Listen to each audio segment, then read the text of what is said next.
As we move out of the Easter season, I have a confession that I gotta make. I'm kind of sad to see it go, because as we move into ordinary time, I'm starting to feel the fire that I had during Lent and through Easter start to fade a little bit. I'm not as intense in my prayer life as I was during the Easter season. I can feel my ministry, my creative well start to run dry, and it's upsetting to me because during Easter and Lent I was so on fire for it. I was going to reconciliation, I was praying. The season really brought something out in me. But as we move into ordinary time, I'm starting to feel ordinary. And I bet you can relate. Think of a retreat or a conference that you came off of and think of the fire that you had. You wanted to go out in the world and be passionate and pray and commit your life to Jesus Christ every single day. But eventually, as we work our way out into the world, something starts to happen.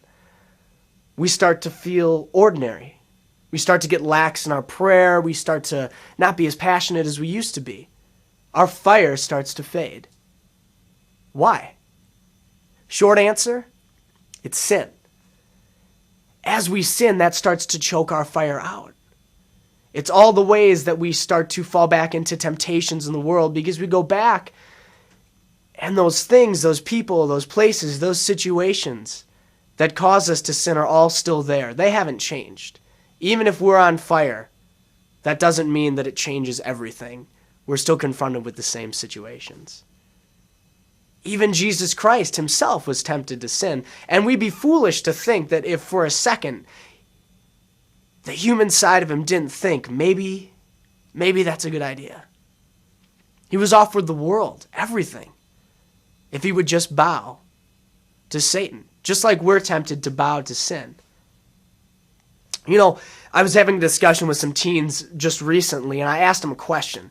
I said, if you had a disease, incurable and highly contagious, you have two options. You can go on telling no one that you have the disease, or you can isolate yourself, self-quarantine.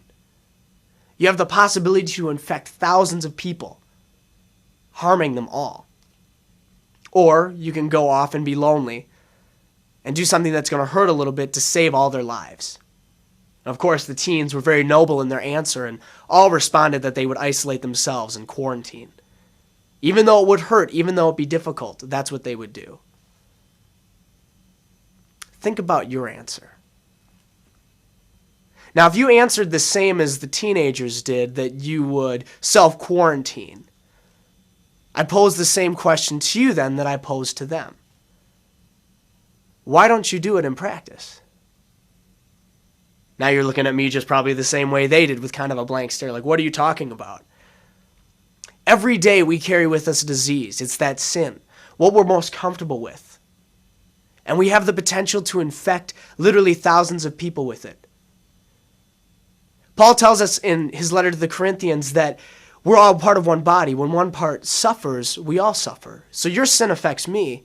It affects your mom, your dad, your friends, some guy in Germany you don't even know about.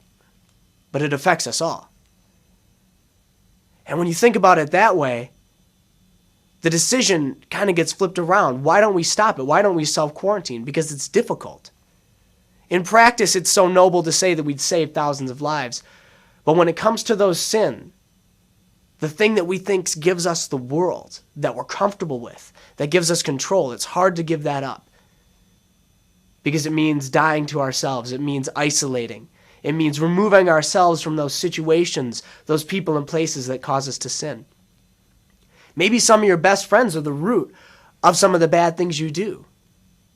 What would it take to isolate yourself from those people so that you could stop sinning? What would it take to sit alone on a Friday night because you know everyone else is out drinking and messing around, and that's not what you want to do?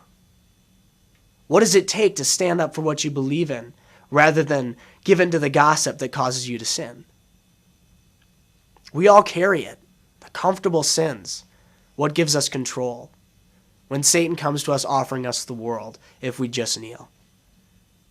It's hard for us to walk away from that. And so my challenge as we move out of Easter and Lent and back into ordinary time is to not be ordinary, but to be extraordinary. to go forth and to confront those areas in our life where we're starting to slip, where we're starting to become lax, and to confront it and be active and take extraordinary measures to beat the sin we have in our lives. Because sometimes it takes extraordinary measures. But that's okay, because we have an extraordinary God.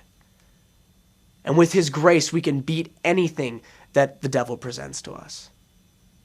Ordinary time is anything but ordinary, but it's a time for us to move in and look at our lives and how we can change and how we can grow and how we can become better Christians, better Catholics in our lives.